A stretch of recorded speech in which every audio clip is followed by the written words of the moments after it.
কেমন আছেন? ও কাকিমা কেমন আছো? এই তুই আমাকে কি বললি রে? তুই আমাকে কাকিমা বললি? আমাকে দেখে তোর কাকিমা মনে হচ্ছে? আমি কি কাকিমার মতো? হায় ভগবান! আজ বললে তুমি কাকিমা হও? আমি মোটেও কাকিমার মতো নয়। এই আমাকে একদম কাকিমা বলবি না। আমি কাকিমা? ওরে বাপ রে বাপ! আমার তো বুকের ভেতরে ছ্যাদ করে উঠলো রে। মোটেও আমি কাকিমা নই। এখন কাকিমা হওয়ার মতো বয়স কিন্তু আমার এখনো হয়নি। রাখছো কেন? রাখবো না? আপনার ছেলে আমাকে কাকিমা বলছে। হ্যাঁ? আমি এখন এই সবে 20 বছরের যুবতী, আমাকে কাকিমা মনে হয় আপনার? বয়স কত? আমার বয়স? আমার বয়স এই সবে 20 বছর হলো। 20 বছর? 20 বছরে? হ্যাঁ 20 বছরই। বেশ 20 বছর নাই বা ধরলাম। ঠিক আছে 25 বছর ধরলাম। 25 বছর? আমাকে দেখে 25 বছরও মনে হচ্ছে না। 30 বছরে সই।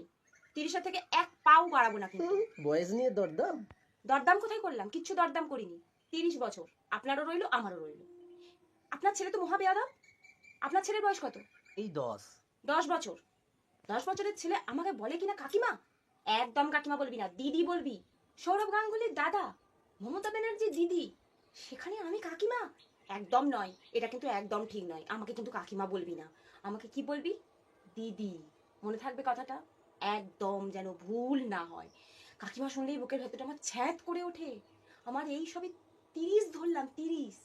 আর এই তো ক বছর হলো আমি কলেজ থেকে পাশ করে বেরোলাম, এখন থেকে আমাকে বলিস না রে এরকম করে। আমার খুব কষ্ট হয় ভেতরে, এত তাড়াতাড়ি আমি বৃদ্ধ হতে চাই না।